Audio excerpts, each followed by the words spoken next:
Hello बच्चा लोग, मैं आपका केमिस्ट्री टीचर यूएमएस दरियापुर।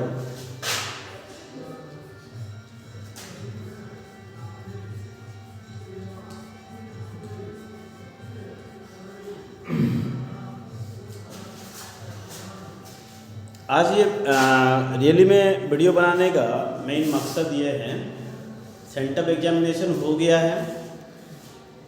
अब मैं कोशिश कर रहा हूँ कि आपको जितना हो सके यूट्यूब के माध्यम से आपको जो एग्जामिनेशन में जो इम्पोर्टेंट क्वेश्चन सब आएगा जितना हो सके हेल्प कर सकूँ। ठीक है, तो बेसिक से थोड़ा चलेंगे। तो पहला हम लोग आज करेंगे छोटा सा बहुत सिंपल टॉपिक है, मोल कॉन्सेप्ट पहले सीखेंगे, क्योंकि मोल कॉन्सेप्ट इसलिए सीखेंगे कि आगे चल करके मोल कॉन्सेप्ट का बहुत ज़रूरत पड़ेगा। तो पहले करेंगे आज मोल कॉन्सेप्ट, छोटा मोटा करके सीख लेंगे। पहले सीखेंगे मोल कॉन्सेप्ट।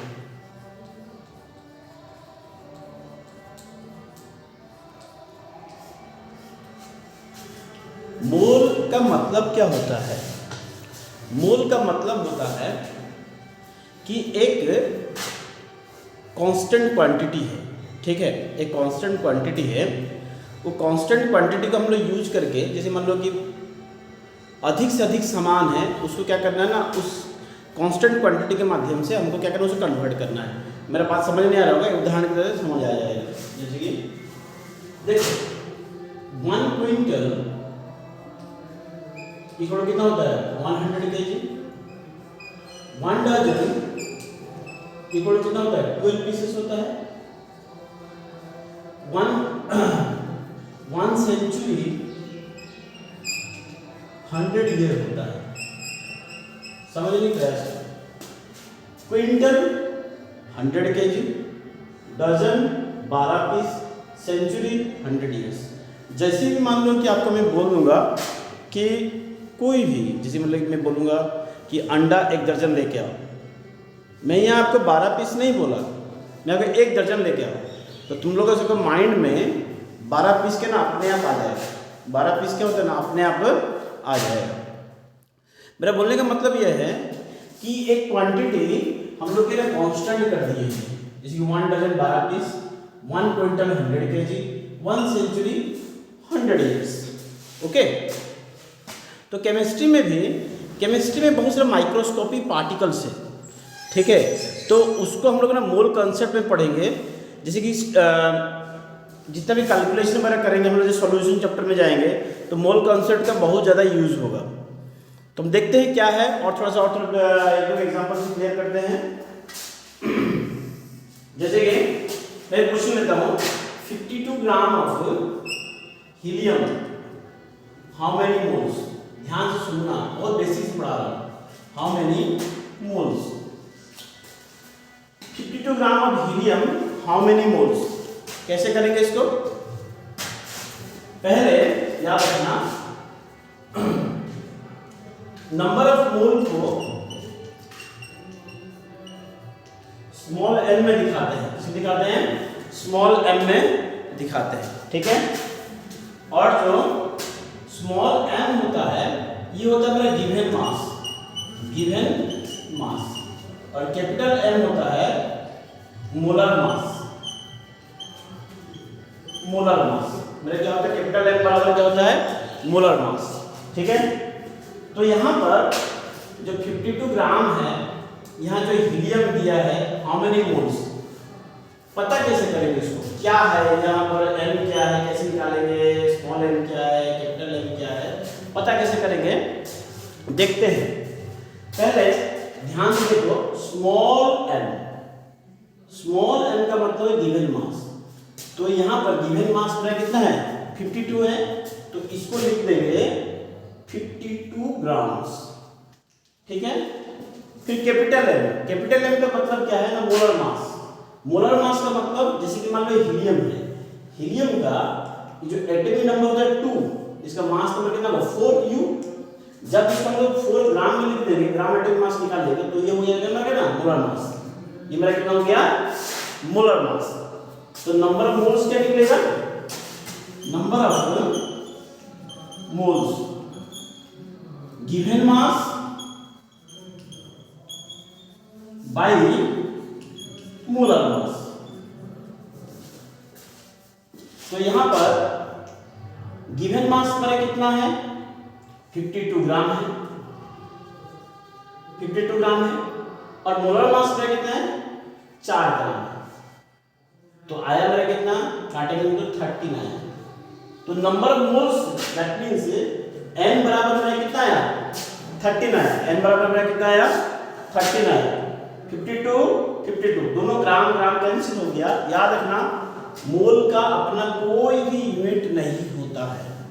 इसलिए नहीं होता है क्योंकि गिवन मास हो या मोलर मास हो, दोनों अपने ग्राम में रहता है, तो दोनों के ना सेम क्वांटिटी होता है, इसलिए दोनों ऊपर नीचे कट जाता है। तो इसलिए ना कोई भी इसका यूनिट नहीं होता है।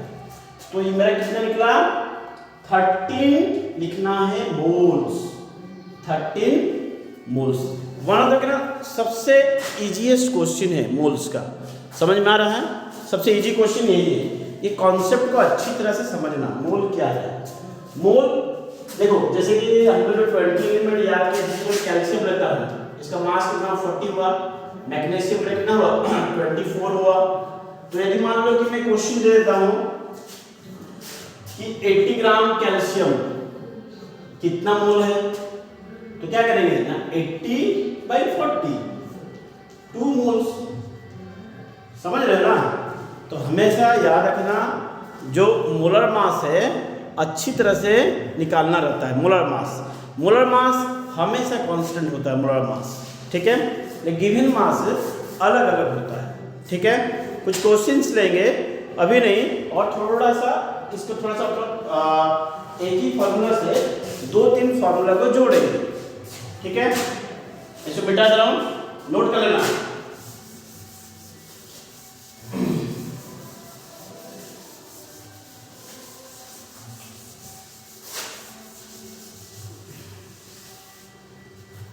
देखो क्या लिखा है, स्मॉल n बराबर small m by capital M, माने नंबर ऑफ मोल्स बराबर गिवन मास बाई मेरे क्या ना molar mass, given mass by molar mass. यदि मान लो कि गिवन मास में निकालना रहेगा तो small n into capital M निकाल सकता हूं, ठीक है? स्मॉल n हमको निकालना है तो हम क्या निकाल सकते हैं, small n into capital M निकाल सकते हैं। माने यदि हमको गिवन मास निकालना है तो हम क्या करेंगे ना number of moles into molar mass से क्या ना मल्टीप्लाई कर देंगे, नंबर ऑफ मोल्स इंटू क्या ना मोलर मास से मल्टीप्लाई कर देंगे, ठीक है? ये हो गया। फिर उसके बाद में यदि मान लो कि हमको गिवन मास निकालना है, यदि मोलर मास निकालना है तो मैं क्या करूंगा, कुछ नहीं small m by capital N करूंगा, ठीक है? ये छोटा मोटा एक तो फॉर्मूला है, क्लास 11 या 12 के लिए ये सब कुछ भी नहीं है, लेकिन बेसिक चीजें हैं। थोड़ा सा 5-10 मिनट का वीडियो है, थोड़ा देख लेना, ओके?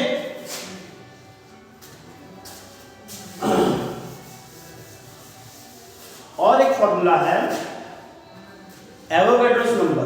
एवोगैड्रोस नंबर का मतलब एक नंबर है जिसमें क्या ना equal volume of the gas, Avogadro concept था कि इक्वल मैंने क्या उसको वॉल्यूम द कुछ कंडीशन में तुम्हारा क्या ना जो मॉलिक्यूल की संख्या होता है, नंबर ऑफ मॉलिक्यूल 6.022 into 10⁻23 होता है। इसको n0 n0 माने same temperature and same pressure में तुम्हारे क्या ना जो equal volume of the all gases contain equal number of particles, that is 6.022 into 10⁻23। इसको बोलते हैं Avogadro number of particles. Avogadro number of particles, Avogadro's number of particles, इसका भी एक फॉर्मूला है। जैसे कि एग्जांपल वैसे मैं एनसीईआरटी बुक का एग्जांपल है, जैसे कि मान लो क्वेश्चन पूछता हूं कि 12.044 into 10⁻23 हाउ मेनी मोल्स। देखो हिंदी मीडियम बच्चे देखो हिंदी मीडियम में बोले नहीं इंग्लिश में पढ़ा रहे हैं, हम कोई इंग्लिश में नहीं पढ़ा रहे, जस्ट बता रहे हैं कि 12.044 इंटू 10⁻23 जो मॉलिक्यूल्स है ये कितने मोल है।